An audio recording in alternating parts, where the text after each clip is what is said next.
एक छोटे से गांव में हरिया नाम का एक दुष्ट व्यक्ति रहता था। हरिया बहुत गरीब था। वो अपनी पत्नी कोमल के साथ एक छोटे से घर में रहकर अपना जीवन बसर कर रहा था। हरिया के पास गांव में एक छोटी सी जमीन थी जो उसके पिता की आखिरी निशानी थी। अब एक दिन हरिया अपनी उस खाली जमीन पर उदास बैठा आसपास के खेतों की हरियाली देख रहा था। इन खेतों में कितनी सारी फसल लगी है। काश कि मेरे पास भी एक खेत होता और मैं भी उसमें खेती करता। अब ये बात रमेश नाम का एक बूढ़ा व्यक्ति सुन लेता है और वो अपने बगल वाले खेत से हरिया के पास आता है। अरे बेटा, तुम्हें पता है तुम्हारे पिता इस गांव के सबसे बड़े किसान थे। उनके पास 7 बड़े बड़े खेत थे। वो जमाने में तुम्हारे पिता जैसा कोई दानवीर और धनी नहीं था, पर भाग्य ने ऐसी पलटी मारी कि उनकी बीमारी ने उनसे सब कुछ छीन लिया। बस ले देकर ये आखिरी जमीन बची थी उनके पास। तब हम सब गांव वालों ने तुम्हारे पिता से कहा कि धनीराज सेठ बेचकर अपना आगे का इलाज करवा लो, पर उन्होंने इस बात से इनकार कर दिया और कहने लगे कि नहीं, ये जमीन मैं अपने हरिया के लिए संभाल कर रखूंगा। आखिर कब तक अपनी बीमारी का इलाज करूं? अगर मेरी मौत इसी में लिखी है तो एक ना एक दिन तो इस संसार से जाना ही है, पर जाते जाते मैं अपने बच्चे के लिए कुछ करना चाहता हूँ। क्या? पर मैं उस समय कहाँ था? हरिया बेटा, उस समय तुम पैदा हुए थे और तुम अपनी माँ के साथ अपनी नानी माँ के पास थे, और वही हुआ जिस बात का हमें डर था। तुम्हारे पिता हमेशा के लिए इस संसार से चल बसे। तुम्हारी माँ ने जब ये देखा तो वो ये सदमा बर्दाश्त न कर सकी और वो भी तुम्हारे पिता की ही तरह इस संसार से चल बसी। हरिया ये सब सुनकर उदास हो जाता है। अच्छा बेटा, अपने आप को हमेशा मजबूत रखना, मैं चलता हूँ।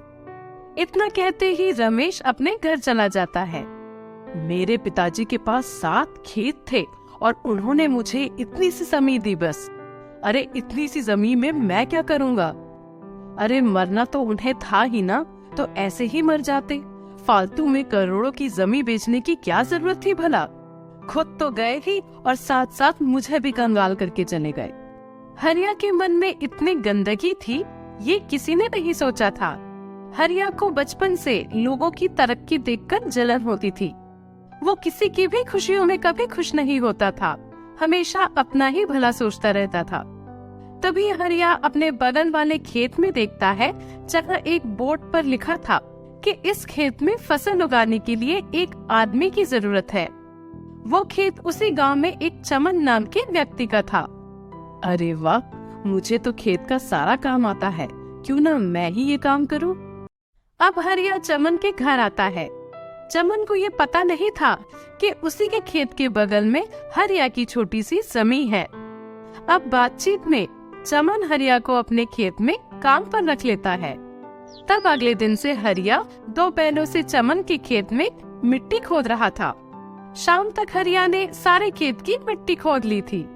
चलो, सारा खेत तो खोद लिया, अब मैं कल इस खेत में फसल उगाऊंगा।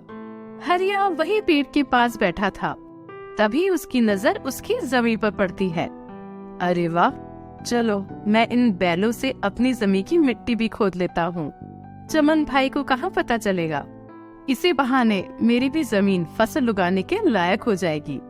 अब हरिया फटाफट अपनी जमीन को बैलों की मदद से खोदने लगता है और घर चला जाता है।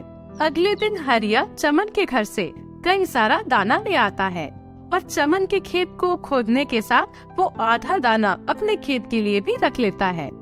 अब ये बात चमन को नहीं पता थी कि हरिया इतना दुष्ट है कि वो उसके साथ इतना बड़ा विश्वासघात करेगा।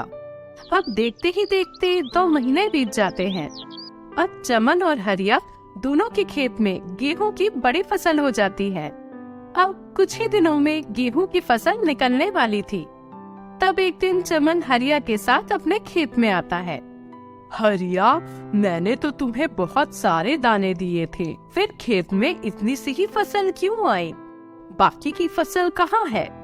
अरे मालिक, वो क्या है ना, बीच बीच में रात के समय अपने खेत में जंगली जानवर घुसने लगे थे। बस उन्होंने ही आधी फसल बर्बाद कर दी।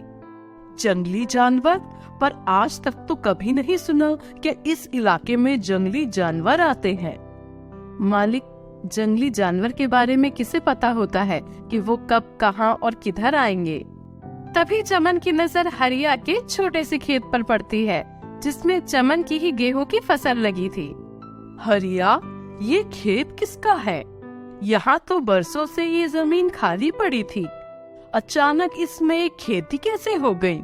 चमन अपने खेत में महीने महीने बाद आता था। जब से उसने अपने खेत की जिम्मेदारी हरिया को सौंप दी थी, वो तब से पहली बार अभी अपने खेत में आया था। ये सुनकर हरिया घबरा जाता है।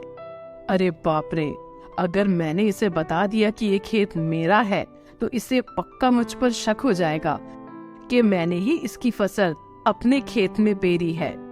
मालिक, मुझे नहीं पता किसकी जमीन है ये, मैं नहीं जानता इसके बारे में। हरिया, इसके खेत की फसल तो अपने खेत की लगती है। लगता है इस जमींदार ने ही अपने खेत की फसल चुराई है। पता करो तुरंत ये किसकी जमीन है, मैं उसे छोड़ूंगा नहीं।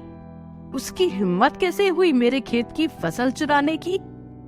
इतना कहकर चमन अपने घर चला जाता है। अरे बाप रे, इस चमन को अगर पता चल गया कि ये जमीन मेरी है और मैंने ही उसके खेत की फसल अपने खेत में पेरी है, तो वो तो मुझे जान से ही मार देगा। अब क्या करूं, बहुत बुरा फंस गया मैं तो। हरिया वही खेत में परेशान इधर से उधर घूम रहा था। तभी उसके मन में एक उपाय आता है। अरे वाह, अब चमन से बचने का केवल एक ही उपाय है।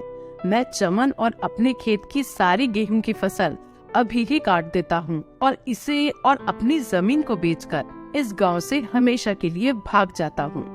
हाँ, यही सही रहेगा। अब हरिया फटाफट चमन के खेत की कच्ची फसल काट देता है और अपने खेत की भी फसल काट देता है। उसके बाद वो उसी गांव के जमींदार बलराम के पास जाता है, जहां बलराम हरिया से आधी कीमत में उसकी जमीन खरीद लेता है। अब अगले दिन सवेरे एक टेम्पो में हरिया सारा पैसा और गेहूं रख देता है और अपने गांव से भागने लगता है। तभी उसकी पत्नी कोमल पीछे से हरिया को आवाज लगाती है। कोमल को चमन और कई लोगों ने पकड़ रखा था। ये देखकर हरिया वहीं रुक जाता है। हरिया, चुपचाप मेरी फसल का पैसा मुझे दे दो।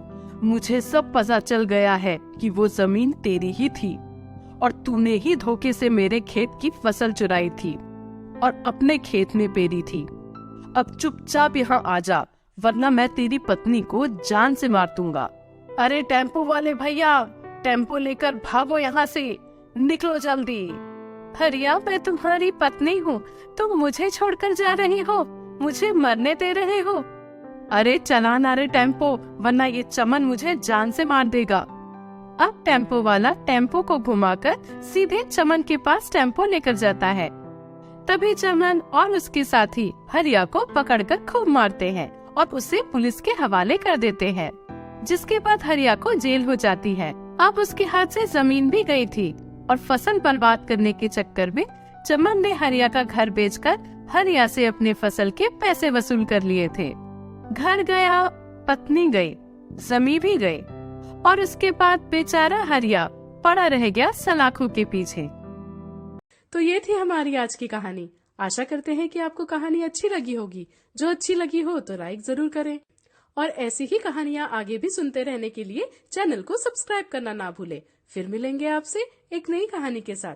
धन्यवाद।